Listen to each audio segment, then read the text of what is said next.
here with James Munro, who's organiser of the My Public Services Conference, and Tom Loosemore from 4IP. And I wanted to ask, what is it about the net that really gives us the chance of improving public services and maybe saving money as well? James, what have you found? I think what we found with patient opinion is that it gives people a chance to tell their story, to say what their experience is. And people often see the web as, particularly in the NHS, as a new way of just collecting data and running surveys, getting more data, creating more reports. But the more we've done patient opinion, the more we've sort of come to see that actually it's the stories that make the changes, that it's listening to what your users are saying, which allows you to see what you have to do differently, and it also motivates you to do it. So, Tom, you built on that and gave us 3 radical ideas for improvement in public services.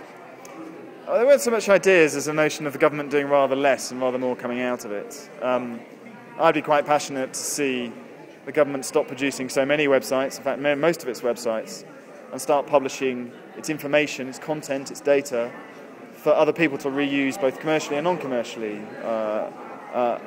rather than everything being on a .gov.uk website. I'd apply the same model to transactional services such as your Inland Revenue. You shouldn't only have to go to the Inland Revenue site to pay your taxes. The government should provide an interface to allow commercial providers to offer the same kind of functionality.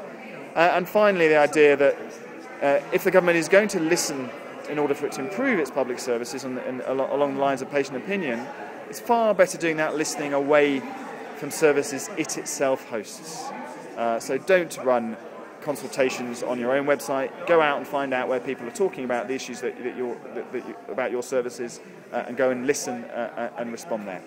I think you're encouraging us to make trouble, to be angry. I think making trouble in the public interest is crucial. I think it's very hard to rely on government to fundamentally alter its shape to suit the needs of a world that is no longer constrained by geography. It's only really going to change its shape if it's pulled from the outside rather than from the inside out. Are we going to see more support from that, from the directions that 4IP is taking? Well, we're already investing a lot in a lot of different companies, including Patient Opinion. Very proud of Patient Opinion. I think there are several people at the conference today who we've either had conversations with or continuing to have conversations with. I would say we're not the magic bullet to solve all the answers. We're a relatively modest fund. There are only certain ideas that work with the 4 brand, for example. What I would hope is that many other public institutions and private institutions recognise the opportunity to reshape public services in a really radical way. And if someone says to you, well, what stands out to you over the last year from 4IP, not necessarily a particular product or service, but just a bit of inspiration? People giving up their former day jobs and taking a risk. At the end of the day, it's about people taking risks because of the passion they believe in. There's a couple of fantastic women who've just graduated from MAs in Scotland doing My Police. We've supported in a very modest way thus far. We sponsored Social Innovation Camp. Taking those risks, individuals giving up the day job to do what they really believe in is what's the most inspirational thing I've seen in 4IP this year.